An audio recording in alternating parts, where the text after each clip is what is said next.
2026 সালের বিপিএল অনিশ্চিত কিংবা বিপিএলটা আসলে হচ্ছে না। যদি এমন হয় সেটা কি তামিম ইকবালের বোর্ডের জন্য সুখকর কোনো বার্তা, নাকি তামিম ইকবালের বোর্ডের ব্যর্থতা হিসেবেই দেখা হবে? আপনাদের কাছেই জানতে চাওয়া। এই যে বাংলাদেশে বিপিএলটা হচ্ছে, শুরু থেকেই হাতে গোনা কয়েকটা আসর বাদ দিলে বিপিএল নিয়ে আমরা আসলে কি পেয়েছি? স্পট কিংবা ম্যাচ ফিক্সিং কেলেঙ্কারি, আর্থিক অনিয়ম, প্লেয়াররা টাকা পায় না, বিপিএলের ফ্র্যাঞ্চাইজি শেষ মুহূর্তে নিজেদের নাম উজ্জ্বল করে, ক্রিকেট বোর্ড টাকা দিয়ে সেই ফ্র্যাঞ্চাইজি চালায়। সর্বোপরি বিপিএল নিয়ে বিশ্ব ক্রিকেট দরবারে বাংলাদেশের নেতিবাচক যে ভাবমূর্তি ক্রিকেট সম্পৃক্ততার হিসেবে, সেটাই কি বেশি হয়েছে না? ওরকম পরিস্থিতি যদি আবারও তৈরি হয়, সেই বিপিএল করে আইডিয়ালি কোনো লাভ কি আছে? ভালো ফ্র্যাঞ্চাইজি কিংবা যারা সত্যিকার অর্থে বিপিএলটাকে ভালোভাবে চালাবেন এমন ফ্র্যাঞ্চাইজি যদি পাওয়া না যায়, জোর করে তামিম ইকবালের বোর্ড বিপিএলটা মাঠে আয়োজন করতে চাচ্ছে না, তারা যদি এই সিদ্ধান্ত নেয়, অবশ্যই এই সিদ্ধান্তকে সাধুবাদ জানানো উচিত। বাংলায় খুব প্রচলিত একটা কথা আছে, আমরা সবাই জানি, দুষ্টু গরুর চাইতে শূন্য গোয়াল ভালো। বিপিএলের এই বিভিন্ন প্রশ্নবিদ্ধ যে ফ্র্যাঞ্চাইজিগুলো আসে, তাদের আন্ডারে বিপিএলটা চালিয়ে দুর্নামের ভাগিদার হওয়ার, কেলেঙ্কারিতে জড়ানোর, বিশ্ব ক্রিকেটে বাংলাদেশের ভাবমূর্তি ধুলোয় মিশিয়ে দেওয়ার মতো বিপিএল আয়োজন একদম মিনিংলেস। সবশেষ দুটো বিপিএলও যদি আমরা দেখি, সাবেক দুই সভাপতি ফারুক আহমেদ এবং আমিনুল ইসলাম বুলবুল, দুটোতেই ম্যাচ এবং spot fixing, specifically spots fixing কেলেঙ্কারি, সেগুলোর তদন্ত কমিটি যদিও রিপোর্ট এখনও পায়নি বা পাওয়া যায়নি, 2024-এরটার কথা বলছি। সবশেষ বিপিএলও শেষ মুহূর্তে একটা ফ্র্যাঞ্চাইজি নাম উজ্জ্বল করলো, ফ্র্যাঞ্চাইজি মালিককে আটকে রাখা হলো হোটেলে। যে ফ্র্যাঞ্চাইজি উজ্জ্বল করলো শেষ মুহূর্তে, সেই ফ্র্যাঞ্চাইজির পুরো খরচ বিসিবিকে বহন করতে হলো, গাটের পয়সা খরচ করতে হলো। লাভ কি হয়েছে? আদৌ কোনো লাভ হয়েছে? কিচ্ছু হয় নাই। সমালোচনা হয়েছে, বিসিবি গালি খেয়েছে, মানুষজন ট্রল করেছে।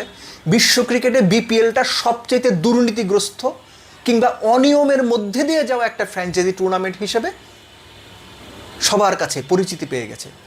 এত নেতিবাচক ভাবমূর্তি নিয়ে একটা টুর্নামেন্ট আয়োজন করা কোনো মানে হয় না, কোনোই মানে হয় না। এজন্যই বলছি যে বিসিবি যদি সিদ্ধান্ত নেয় ভালো ফ্র্যাঞ্চাইজি পাওয়া যাচ্ছে না, তাহলে বিপিএল না চালানোটাই সবচাইতে ভালো এবং যৌক্তিক সিদ্ধান্ত। এর পাশাপাশি শুধুমাত্র ফ্র্যাঞ্চাইজিকে দাঁড়িয়ে দিয়েও কিন্তু লাভ নেই। অবশ্যই ফ্র্যাঞ্চাইজিগুলোর দায় আছে, কিন্তু ফ্র্যাঞ্চাইজিগুলো কারা সিলেক্ট করেন? ক্রিকেট বোর্ড সিলেক্ট করে।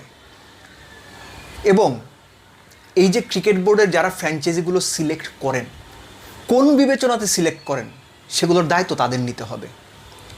খুব স্পষ্ট আমার মনে আছে, এর আগে যারা বিপিএল গভর্নিং কাউন্সিলের সঙ্গে সম্পৃক্ত ছিলেন, একটা কথা তারা প্রায়ই বলতেন, ক্রিকেটকে ভালোবেসে যারা আসবে তারাই বিপিএলের ফ্র্যাঞ্চাইজি পাবে, এখান থেকে লাভ লসের হিসেব করা যাবে না। যে কারণে কোনো রকম বাণিজ্যিক মডেলও বাংলাদেশ ক্রিকেট বোর্ড বিপিএলকে নিয়ে ফ্র্যাঞ্চাইজিদের সাথে কোনো কোঅর্ডিনেশন করতে পারেনি। এখন আপনি চিন্তা করেন একটা জিনিস, যে পার্টিকুলার একটা ফ্র্যাঞ্চাইজি 5 বছরের জন্য বিপিএলের একটা ফ্র্যাঞ্চাইজি নিয়ে নিল, কোনো পার্টিকুলার একটা প্রতিষ্ঠান, প্রতি বছর গড়ে এই যে 10 থেকে 12 কোটি টাকা খরচ হবে, 5 বছরে 50 থেকে 60 কোটি টাকা খরচ করবে, শুধুমাত্র ক্রিকেট ভালোবেসে, কোনো রকম বিজনেস মডেল নাই। এই পরিস্থিতিতে ভালো ফ্র্যাঞ্চাইজি কেন আসতে চাইবে? রেভিনিউ শেয়ারিংয়ের যেখানে কোনো মডেল নাই, টিভি সত্ত্ব থেকে ফ্র্যাঞ্চাইজিগুলো কী পাবে সেটার কোনো হিসেব নাই, টিকিট বিক্রি থেকে কত টাকা পাবে তার কোনো হিসেব নাই, তাহলে একটা ফ্র্যাঞ্চাইজি শুধু ভালোবেসে 5 বছরে 50-60 কোটি টাকা খরচ করবে? এত ভালো ক্রিকেটকে বাসাল প্রতিষ্ঠান বাংলাদেশে কয়টা আছে? বিসিবিকে ঠান্ডা মাথায় ভাবতে হবে, ভালো ফ্র্যাঞ্চাইজি অবশ্যই আনতে হবে, এবং সেই ফ্র্যাঞ্চাইজিগুলোকে বাণিজ্যিকভাবেও কিভাবে লাভবান করা যায়, কিভাবে রেভিনিউ শেয়ারের একটা মডেল দ্বারা করানো যায়, সেটাও ফ্র্যাঞ্চাইজিগুলোকে বুঝিয়ে বলতে হবে, ফ্র্যাঞ্চাইজিদেরকে কনভিন্স করতে হবে।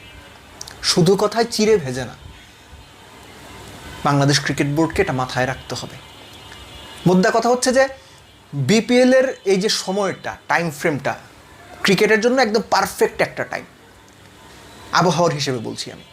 এই পারফেক্ট টাইমে এমন একটা আয়োজন করার জন্য যে উদগ্র আগ্রহ বিভিন্ন বোর্ডের মধ্যে আমরা দেখেছি, সেটা যে শুধুমাত্র ক্রিকেটকেই ভালোবেসে আমার সেটা একবারও মনে হয়নি। বরং এইখানে বিপিএলের সঙ্গে যারা সম্পৃক্ত ফ্র্যাঞ্চাইজি এবং ক্রিকেট বোর্ড সংশ্লিষ্ট যারা ছিলেন, তাদের ব্যক্তিগত গোষ্ঠীগত বিভিন্ন রকম লাভের ইকুয়েশন সেখানে সম্পৃক্ত ছিল বিভিন্ন সময়। সো তামিম ইকবাল এবং তার বোর্ডের কাছে অনুরোধ, আপনারা যদি সত্যিকার অর্থেই সেই ধরনের ভালো কোনো ফ্র্যাঞ্চাইজি ম্যানেজ করতে না পারেন, যাদের ওপর ভরসা করে 3-5 বছরের জন্য ফ্র্যাঞ্চাইজির দায়িত্ব দেওয়া যায়, প্লিজ বিপিএলটা করেন না।